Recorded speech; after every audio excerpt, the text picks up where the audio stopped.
Hello everyone, but first I will start. Karni Mata की जय, माँ महामाया नमः।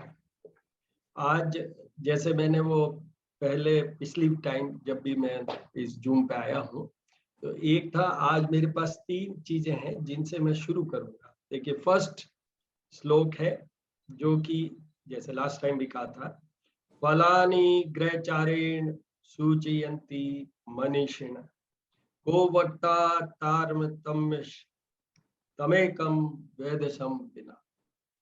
Those who know astrology can only indicate in a way what will take place in future. Who else except the creator Brahma can say with certainty what will definitely happen? This is first. This I have been doing it since my childhood, always going with this word.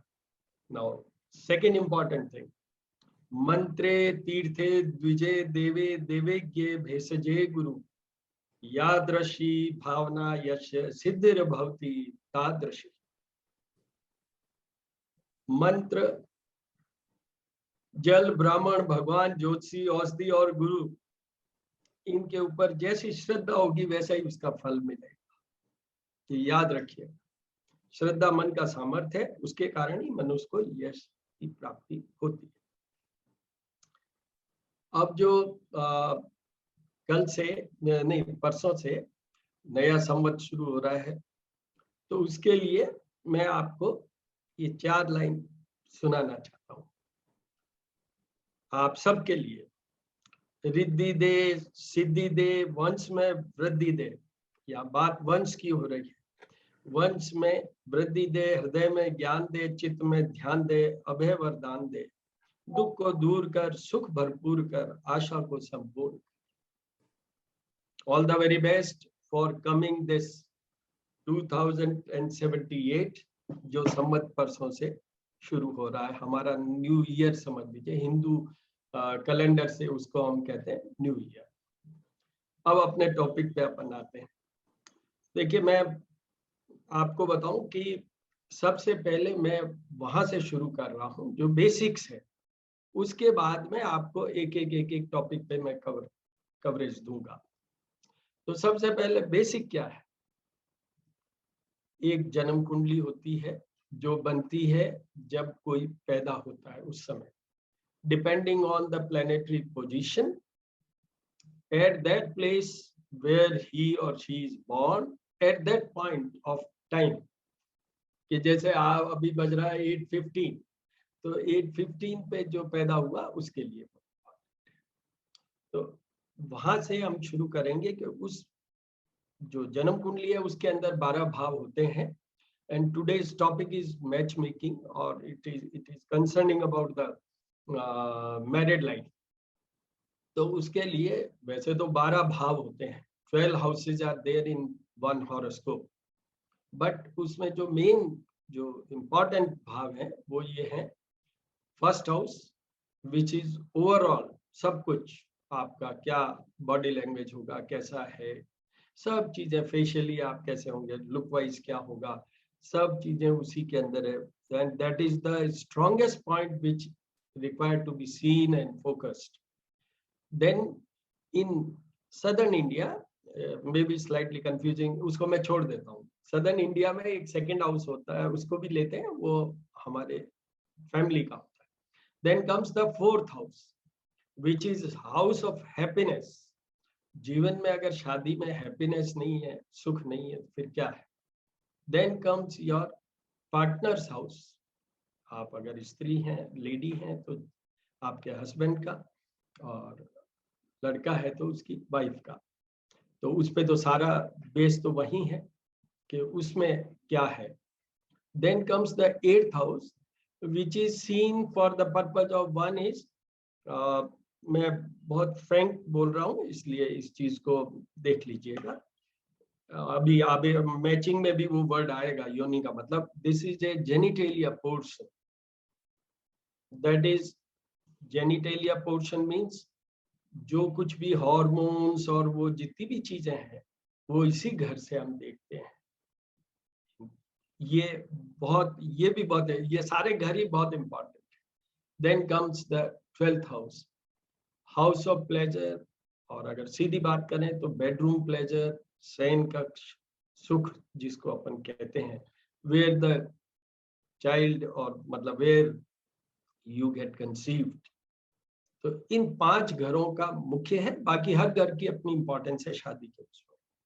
और इनके साथ ही जो ग्रह हैं, आप देखिए Monday से शुरू कीजिए। सोमवार चंद्रमा, चंद्रमा controls emotions. You should understand कि it's very very important, everything happens because of this emotional. जो भी डिवोर्स या सेपरेशन, इसमें बेसिक्स में सबसे पहले इमोशंस वर्क करते हैं। देन कम्स सूर्यवार, ये मंडे के बाद ट्यूसडे मंगल, मंगल दोष की तो अपन अलग से बात करेंगे ही। उसके बाद में बुध, जो कि एक नपुंसक ग्रह है, तो यहाँ पर उससे प्रोजनी से रिलेटेड बात होगी। फिर आता है बृहस्पति, और बृहस्पति के जस्ट बाद में आता है शुक्र। तो बृहस्पति और शुक्र ये दोनों ग्रह इंपॉर्टेंट है सौभाग्य के लिए, एंड वीनस इज फॉर जो भी मेल पर्सन में जो भी इजैकुलेशन और जो भी सीमन कंटेंट या spermatozoa, everything depends on the शुक्र। उसके बाद में शनि देवता है और राहु केतु है। ये सारे ग्रह अभी अपन जब डिस्कस करने लगेंगे ना, ये सब इफेक्ट करते हैं। तो ये सारे तो ग्रह हो गए। घर मैंने आपको बता दिए कि 5 houses are very very important when we discuss about this. तो अब आगे बढ़ते हैं अपन। सेकंड पॉइंट पे मैं ये ले रहा हूँ कि जब भी कोई बच्चा या बच्ची पैदा होती है, तो हमारे यहाँ तो ये होता है भाई, मैं तो मारवाड़ और राजस्थान का रहने वाला हूँ, स्पेशली अगर कोई लड़की पैदा होती है तो ये कहा जाता रहा है कि भाई बचपन से ही प्लान, बच्ची हुई उसी दिन से आप प्लान कीजिए उसका। बट आज के जमाने में लड़का लड़की कोई भी हो, वी अगेन थॉट के भाई अब इसको कैसे पढ़ाना, कहाँ ये ब्रॉट अप, और ये वो सारी चीजें प्लानिंग जो मोस्ट इम्पॉर्टेंट होता है। बट एस्ट्रोलॉजी पे अगर अपन आए, एस्ट्रोलॉजी पे आए, तो जो प्यूबर्टी एज होती है, that is 12 years and above, वहां से हमें ये सब कुछ पढ़ना, समझना, गाइड करना, गाइडेंस लेना, ये सब हमें शुरू कर देना चाहिए। सब चीजों के लिए करना चाहिए, क्योंकि 12 साल की उम्र, 12 years की एज तक everything happens to that child majorly, otherwise he or she will have effect of their own planets also, but major effect will be of their parents. 12 years onwards they start having effect of their own planets. So here comes a point where a astrologer should enter for this. होना तो बचपन से ही थे, मतलब birth के साथ ही है, but ठीक है, होता भी है, जन्म कुंडली बनती है, टेवा बनता है, नक्षत्र देखे जाते हैं, पूजन होता है, वो तो जन्म के साथ ही होता है। बट 12 years ऑनवर्ड्स, और ये मैं इसलिए कह रहा हूँ, इसकी इंपॉर्टेंस क्या है। हमारे पास जितने भी केसेस आते रहे हैं, अब तो मेरी ये बातें सुन सुन के लोग पहले भी आते हैं, बट जो भी आते रहे सब पहले आते हैं मैरिजेबल एज। और देखिए, जैसे डॉक्टर के पास पेशेंट जाता है, सो द एस्ट्रोलॉजर, हमारे पास तो वही केसेस आते रहे हैं जिनकी मैरिज नहीं हो रही है, लेट मैरिज है, या मैरिज में कुछ प्रॉब्लम्स है। Means very rarely, I will not से वेरी रेयरली, बट यस, फिर भी हेल्दी भी केसेस आते हैं कि भाई अब लड़की का शादी का योग कब है और क्या है, और मैरिजेबल एज में भी मेरे से कांटेक्ट करते हैं। पर मेरा पॉइंट ये है कि आपको 12 years ऑनवर्ड्स जरूर करना चाहिए। और मैं आपको कहूँगा कि आप तो ये सुन ही रहे हैं, और भी लोगों को सुनाइए। इसमें मैं तो कोई इंडिविजुअल हॉरोस्कोप ये एस्ट्रोलॉजर तो हूँ नहीं, but one should be in contact with the astrologer. उस समय इसको कर लेना चाहिए, जिससे कि पहले से अगर हम तैयारी कर लेते हैं तो उससे देखिए कई उपाय होते हैं जो छोटी एज में बहुत छोटे से होते हैं। बड़ी एज जैसे जैसे बढ़ती जाएगी, उपाय भी बढ़ते जाएंगे, और एंड में तो फिर उनकी इफेक्टिविटी कम हो जाएगी। अगर एक उपाय हमने किया फॉर 10 years, और एक उपाय हमने किया एट द जस्ट पॉइंट कि जहाँ 30 इयर्स का बच्चा हो गया और अब बताइए, तो वहां से हम शुरू करेंगे तो कहाँ पहुंचेंगे हम फिर। तो मेरा ये सबसे इम्पोर्टेंट पॉइंट है। देखिए, ये जो मैच मेकिंग और गुणा मेकिंग और वो सब तो बहुत सब चीजें हैं, बट आपको सीधा सीधा अभी फिर उस डिस्कशन में आएंगे, पर फटाफट मैं ये सब बता रहा हूँ जिससे कि अपने पास और दूसरा टाइम जब आपके क्वेश्चन आंसर में आ जाए। अब देखिए, जो थर्ड चीज इंपॉर्टेंट है वो मैं उसको भी इंपॉर्टेंस दूंगा। किसको? मैच मेकिंग को। आपने सबने सुना होगा 8 पॉइंट्स होते हैं उसमें तरह तरह के, और उसमें 36 गुण। This is a very popularly word which is known to everybody.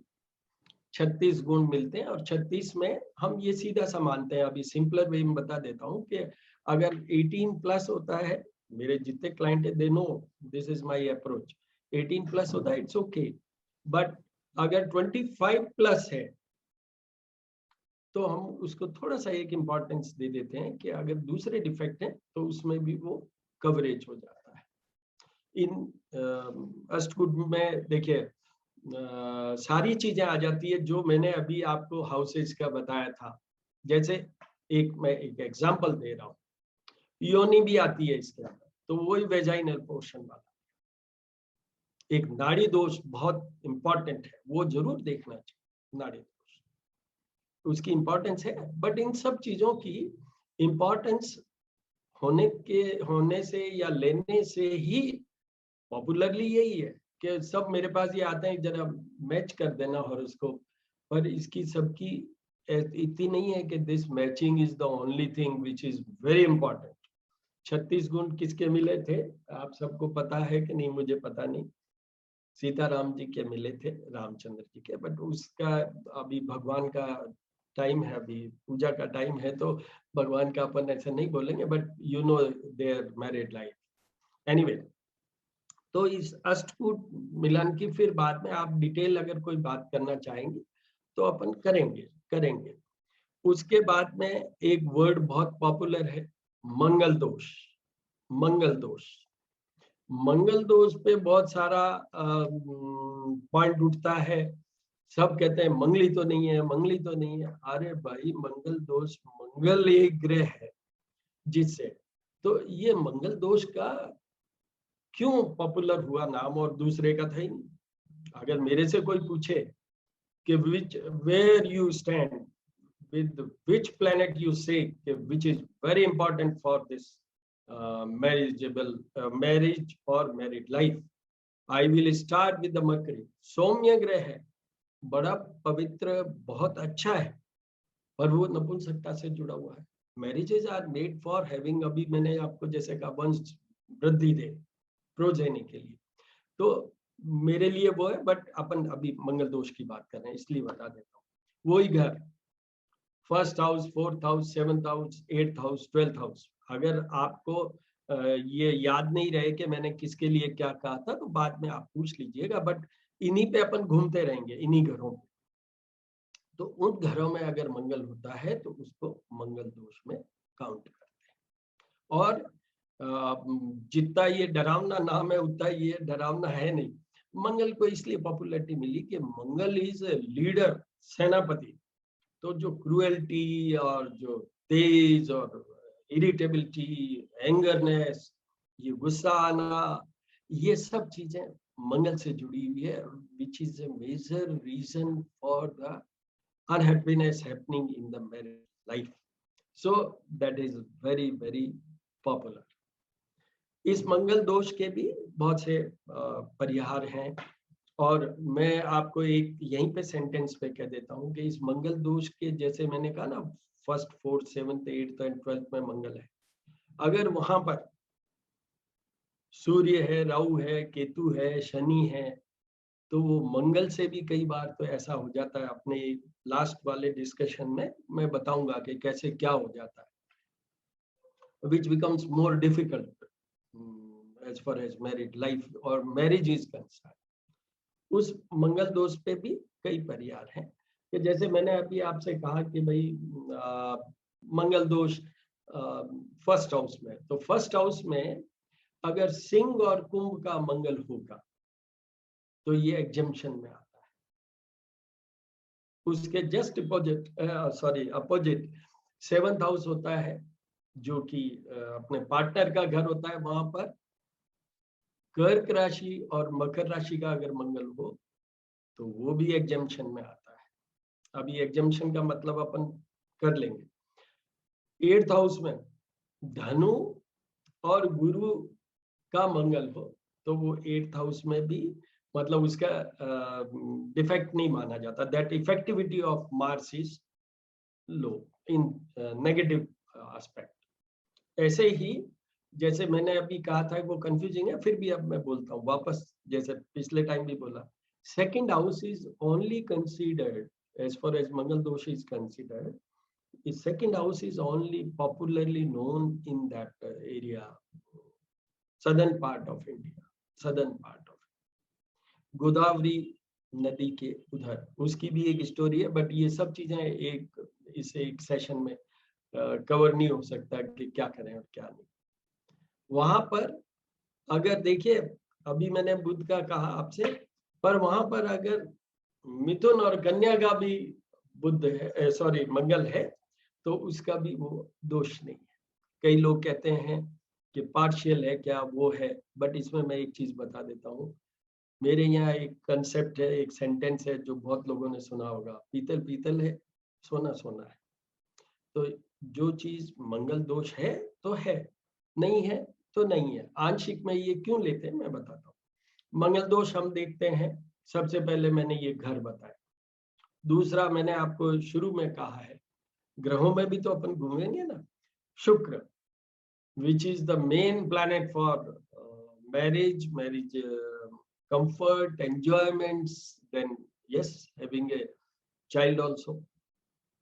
तो उस शुक्र ग्रह से भी, जैसे शुक्र को अपन जन्म कुंडली में जहां भी आपका शुक्र पड़ा है उसको अपन फर्स्ट हाउस मानेंगे, और फिर उससे वन मतलब वही first house, fourth house, seventh house, 8th house and 12th house. अगर वहां मंगल है तो भी आप मंगल दोष में आते। चंद्रमा से भी, चंद्रमा से मैंने ये भी कहा है आपसे, emotionally everything happens, everything depends. अगर नीच का चंद्रमा पड़ गया, एक घर होता है, इसलिए मैं अभी वो बोलूंगा नहीं, बट हाँ एक घर होता है, वहां नीच का चंद्रमा पड़ गया तो he will be always unhappy for everything. तो वो चंद्रमा से भी मंगल जैसे first house, fourth house, 7th, 8th और 12th में हो तो भी मंगल दोष में काउंट होता है। नवमांश में भी सेम, नवमांश एक 9th portion of the horoscope होता है। नवमांश वैसे तो भाग्य को, 9th हाउस इज फॉर भाग्य, और ये तो अभी शुरू में तुषार ने भी कहा है कि ऊपर से सब तय होके आता है, तो भाग्य से ही खेल होता है ना, कि आप जन्मे कब, वो प्लेनेट कैसे बने, क्या हुआ, ये सब चीजें तो वहीं से होती है। तो वो नवमांश is also very important for two purposes, but here I am concern about the marriage. So married life के लिए नवमांश का भी पूरा एग्जामिनेशन होना चाहिए, और उसमें जैसे अपने जन्म कुंडली का होता है उसी तरीके से नवमांश का भी अपन को वही, जैसे उसका भी वही first house, fourth house, 7th, 8th। इसमें एक नवमांश में एक चीज और ऐड कर देता हूं कि अगर जन्म कुंडली के अंदर वहां पर आपके बहुत ज्यादा कमजोर है ये मैरिड लाइफ के, जो अभी अपन डिस्कस भी किए हैं और आगे भी करेंगे, तो उसमें अगर यहाँ पर बहुत अच्छा हो गया नवमांश में, तो मेरे as far as my experience goes, I will give 50% defect, मतलब उसको 100% में नहीं मानूंगा, और यही उल्टा हो गया तो फिर आगे एक और बात भी कर लें। चलो यहीं पे कह देता हूं मैं आपको कि जो भी कोई शादी की मैचिंग का अपन देखते हैं, वो फर्स्ट और 7th हाउस का, अगर लड़की का फर्स्ट हाउस है उससे लड़के की 7th हाउस है, ठीक है। बट अगर लड़की का फर्स्ट हाउस है, उसका लड़के का 8th हाउस में आ रहा है, किस बात से आ रहा है, लगन से भी या चंद्रमा से, ये समझने वाली बात है। जैसे देखिए मैं कहता हूँ फर्स्ट हाउस में एक फिगर है लड़की की, सपोज एक फिगर है, मीन्स मेष राशि। तो वृश्चिक राशि में, तो वृश्चिक लगन अगर लड़के का है तो वो बहुत डिफिकल्ट मैरिड लाइफ की बातें होगी। इन द सेम वे लड़की का लिया ये नंबर 1 पे, जैसे मेष राशि मान लीजिए, वही लड़की का भी अपन पैसा लाते हैं, एग्जाम्पल के लिए हो, आप उससे पहले वाले से कंफ्यूज मत हो जाइए। तो उसको अगर अपन लाएं तो उसके भी उस लड़के का लगन वापस वो 8th हाउस नहीं होना चाहिए। वैसे बहुत सारे घर हैं, छठा भी नहीं होना, 6-8 भी नहीं होना चाहिए, ये बहुत है। मतलब कि अगर किसी की मेष राशि है तो उसको कन्या या वृश्चिक राशि से वो मतलब देखना पड़ता है। ये इस तरीके से अपन आए। और एक बीच में मेरा एक पॉइंट छूट गया था, वो जो अष्टकूट मिलान है ना, उसमें अष्टकूट मिलान में जैसे हम तो 36 गुण और वो 8 पॉइंट्स लेते हैं, बाकी साउथ में ये 18 गुण भी लेते हैं, वो बहुत डिटेलिंग है। बट ये एक एक पॉइंट पे एक एक क्लास होनी चाहिए, इतना डिटेल लंबा चौड़ा होता है। बट मेरे अप्रोच में एक चीज जरूर है कि नॉलेज आपकी सॉलिड होनी चाहिए, but you should be very very you should put everything in a very simpler way. और जो बहुत ज्यादा इंपॉर्टेंट है वही देखिए, वही इंपॉर्टेंट है, क्योंकि बहुत डिटेल देखो तो बहुत कुछ है। आपको यहाँ बता दूं, जन्म कुंडली को देख के, डिस्कशन में बाद में बोलने वाला था, यही सुन लीजिए मेरे लिए क्या इंपॉर्टेंट है। मेरे लिए तो ये मैच मेकिंग और ये जो कुंडली मिलान या वो ग्रह मिलान और ये वो सब कोई मतलब नहीं रखता। मेरे पास तो कुंडली जन्म के साथ से लेके किसी भी एज में कोई लेके आता कि ये मेरी लड़की की कुंडली है या ये मेरे लड़के की कुंडली है, मैं उसी दिन ये बता दूंगा कि अगर लड़की की कुंडली है तो इसकी मैरिड लाइफ कैसी चलेगी, उसमें हम क्या उपाय करें जिससे कि वो ठीक हो, उसमें सब चीज आ जाती है। You have not to see, because it's a sequence. जो वो कहते हैं ना, जोड़ी वहां से बन के आती है, वाकई में बन के आती है कि सीक्वेंस तो पहले ही बनी होती है। अगर मान लीजिए मंगल दोष वाला लड़का है, एक एग्जांपल दे रहा हूं, आप उसकी कुंडली मिलाइए मत लड़की से और शादी कर दीजिए। जिस दिन वो लड़की शादी करके आए उस दिन मुझे कॉल कीजिए, मैं ये प्रूव कर दूंगा कि वो लड़की या तो मंगल दोष में होगी, या जो मंगल दोष जैसे ही दोष में अभी मैंने कहा, जहाँ सूर्य, शनि, राहु, केतु, ये जो प्लैनेट्स हैं ये भी तो इम्पोर्टेंट है, मंगल ही थोड़ी है। तो ये सारे प्लैनेट्स कहीं कहीं उस मंगल दोष की तरह ही होते हैं। ये काउंट करता हूं मैं, ये मेरा पर्सनल एक्सपीरियंस है कि जहां मंगल प्लेस होने से मंगल दोष कहलाता है, in on in those houses when sun is placed, when Saturn is placed, when Rahu is placed, when Ketu is placed, they are also taken or seen or interpreted in the same way. तो वो मंगल दोष exact नहीं आया मान लो लड़की के, but वो मंगल दोष जैसा ही दोष आया, बिना दोष। अगर किसी, वापस बताता हूँ, अगर किसी लड़के के कोई मैरिड लाइफ से रिलेटेड कोई भी दोष है, तो मान लीजिए किसी भी लड़की से उसकी शादी हो जाए, उसके भी वो आएगा जब भी वो हस्त मिलाप होगा, जब भी वो फेरे होंगे। इसमें कोई डाउट मत रखिएगा, क्योंकि मेरा भी 55 इयर्स का एक्सपीरियंस है and I have seen thousands of horoscopes. ये बहुत कॉमन क्वेश्चन होता है, ये बहुत कॉमन। पेरेंट्स तो सबसे पहला क्वेश्चन ही ये करते हैं, एजुकेशन और पैसा। पैसे वाला देखता है यार ठीक है पैसा तो हो जाएगा, पर ये तो सबके लिए इम्पोर्टेंट। तो ये यहाँ तक हमारी आ गई। अब मैं आता हूँ जिसका कि मेन डिस्कशन के लिए ये हमने सेशन रखा। मैंने बता तो दिया थोड़ा सा, बट अब ये बता देते। मान लीजिए जो ये अष्टकूट मिलान है, जो ये मंगल दोष वाला मिलान है, ये सब बिल्कुल जीरो, मतलब अष्टकूट मिलान में in case the score for that girl और बॉय इज ओनली 0, तो मैं तो वहीं से शुरू होऊंगा कि उसकी इंपॉर्टेंस है, बट वो साइड में रखिए, साइड में रखिए। दूसरा मंगल दोष वाला, यस, उसकी भी इंपॉर्टेंस है, शास्त्रों में लिखा हुआ है, जहां वेदों का अंग है ज्योतिष, वहीं ये सब चीजें हैं। And we should not forget, see I may be anything, और जैसे रुक्मणी देवी जो मेरी वाइफ है, उनको तो इष्ट प्रदान है, तो इष्ट से ज्यादा बड़ा क्या, वो हमेशा कहती है इष्ट प्रदान और विद्या सीमित। विद्या तो एक आदमी ने लिखा है अपना एक्सपीरियंस, और इष्ट तो उसकी कृपा से चलता है, तो वो एक अलग बात है। बट बेसिकली तो वी शुड, मेरा जैसे होता है कि भाई बैकअप में क्या है मेरे, तो बैकअप में first what I have read in the books, the second backup is my own experience and exposure and inference और इंटरप्रिटेशन ऑफ माय ओन, उस बेस पे बोल रहा हूं मैं। तो ऐसे केसेस में जहां बिल्कुल जीरो स्कोर हो, किसका, ये मैचिंग वाले जो ट्रेडिशनल मैचिंग सिस्टम है उसमें जीरो स्कोर, तो इसको सिंपलर वे में फिर अपन क्या करें, लव मैरिजेज होती है और उसमें जीरो आ गया स्कोर जो मैचिंग में, अब बताइए बेटा कहेगा कि मैं तो करूंगा अम्मा, बेटी कहेगी कि आप ये ज्योतिष छोड़िए, कुछ भी कर लीजिए, I will live with him only, हाँ, अदरवाइज नो लाइफ, इतना तक भी कहते हैं।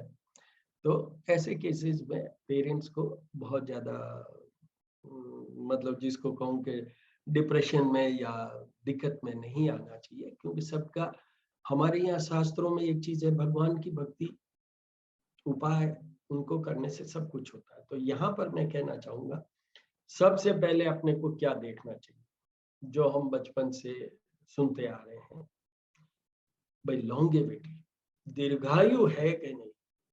जैसे एक लड़की है, अपन लड़की से ही एग्जाम्पल लेके चलते हैं, तो एक लड़के से उसकी शादी होनी है और वहां वो सब मैचिंग मैचिंग कुछ नहीं है, जीरो स्कोर, तो क्या करें। तो सबसे पहले जिस लड़के से उसको शादी करनी है, उसका देखिए कि उसकी लॉन्गेविटी क्या है, that can be assessed by ascendant, lord of the ascendant, और बहुत सी चीजें हैं जिससे हम ये तो नहीं कह सकते कि किसकी कब डेथ होगी, बट ये certainly we can assess the age also. Even ये जो हस्तरेखा है, ये रुक्मणी देवी जी एक हस्तरेखा में एक लाइन से भी ये असेसमेंट कर लेते हैं कि whether you will enter in बुढ़ापा और not, you will reach up to your old age or not, by one line that can be assessed.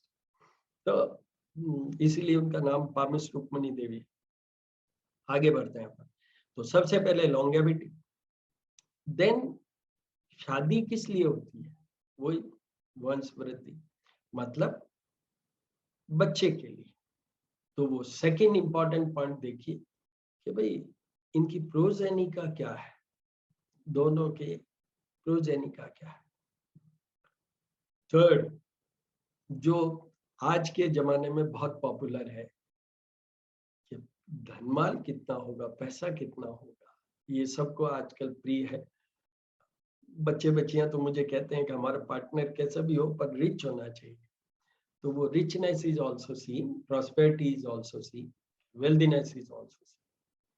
उसके बाद में हमें ये भी देखना चाहिए कि इनकी कंपेटेबिलिटी में, अदर देन दिस, ये अभी मैं कंपेटेबिलिटी का वो पॉइंट पे नहीं हूं, मैं वो जो मैच मेकिंग वाले पॉइंट करना है तो कूटा वाले में हूँ, मतलब जो हम अष्टकूट मिलान करते हैं न तो उसमें हूँ, और न मैं मंगल दोष वाले में हूँ। I am saying compatibility, habit, hobby, body wise, एक लंबा है, एक टिंगना है, ये वो सब चीजें देख के और हम वो चीज देख सकते हैं।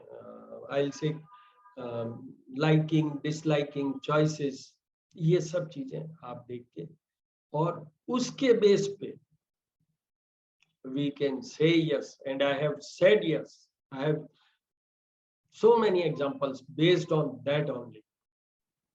अब आप बताइए कि वो बेचारे वर्ड यूज कर रहा हूँ, बेचारे माँ बाप क्या करेंगे जब वो या तो शादी करिए, नहीं तो हम भाग के कर लेंगे, दौड़ के कर लेंगे, ये कर लेंगे, वो कर लेंगे, हम वो घर छोड़ देंगे।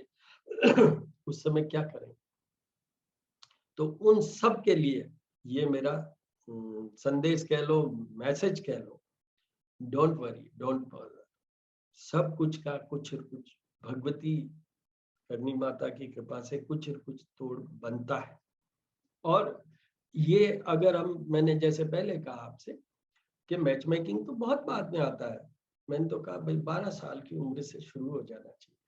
मैं तो उससे भी आगे जाना चाहता हूँ कि जन्म के साथ ही आपको, जब बच्चे की, देखिए एक पिक्चर भी आई थी ज्योतिषी करके, बहुत पुरानी पिक्चर है। उसमें वो जो एक्टर का नाम अभी जस्ट मेरे निकल गया है, बट वो ये जो आइडियल जैसे होते हैं ना, उसमें यही था ज्योतिषी करके।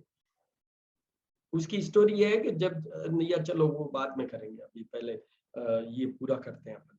तो ये सब चीजें देखने से अगर लॉन्गेविटी बहुत अच्छी है, अगर उसके बच्चा हो जाता है, अगर उसकी लाइकिंग, हॉबी, हैबिट, ये अपन ग्रहों से देख सकते हैं।